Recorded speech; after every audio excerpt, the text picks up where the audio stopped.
Alhamdulillah. Ibn Sirin nous rapporte une parole extraordinaire.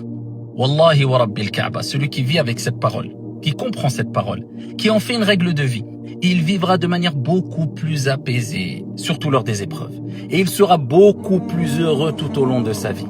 Il nous dit إِذَا لَمْ يَكُنْ مَا تُرِيدْ فَأَرِدْ مَا يَكُنْ.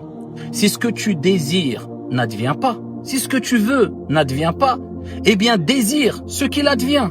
Allah. En d'autres termes, toi tu avais projet de faire telle ou telle chose. Tu voulais rencontrer telle ou telle personne. Tu voulais que cette situation, tu la vives de cette manière-là.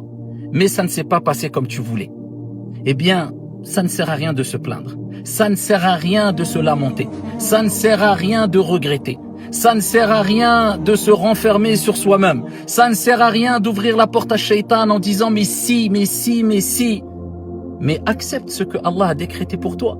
Et tire-en le plus de bien et de profit possible. Et dis-toi que ce qui t'est arrivé est décrété et décidé par Allah et que tu n'aurais pas pu l'éviter. Donc autant le vivre de manière positive. Et dis-toi que tu dois transformer cette frustration en une satisfaction intérieure afin d'être apaisé.